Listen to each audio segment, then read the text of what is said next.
Tai čia ir yra problema, kad iš daug, ko tu turi, tu nebesugebi, atrodo, o tai kur čia pasidėti, kurią čia lentynėlę save įsistatyti, kad atitiktum kažkieno vat, tos lūkesčius. Va čia ir yra didžiausias konfliktas viduje, arba ten irgi vėl pozicionuojasi kaip komunikacijos specialistė, nu, nes žinai, kad tada tave vat, priims, pamatys ar ne, bet tada jie vėl klausia, o tai kas tu iš tikrųjų esi, žinai, va čia ir yra didžiausia problema, kad galbūt ne visi, galbūt ir ne visi turi savy tą tokį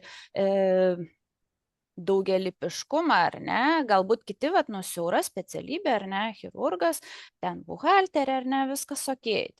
Ir viskas okei, jų ir reikia.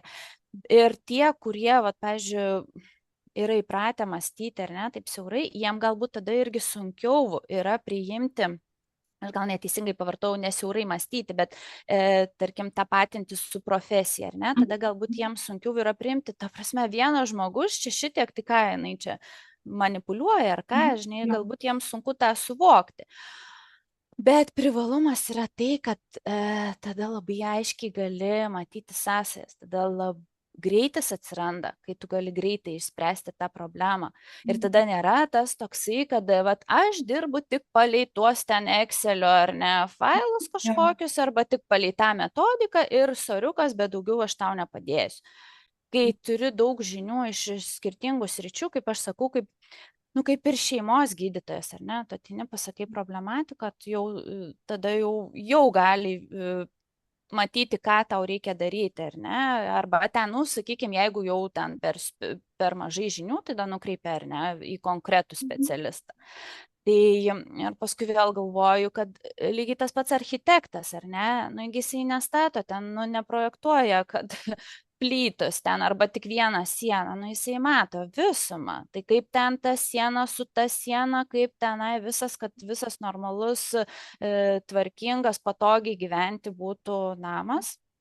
Tai vat lygiai tas pats ir mano darbė irgi, kad vat, matant daug sričių, tada galiu paimti, kokiai situacijai kas tinkama.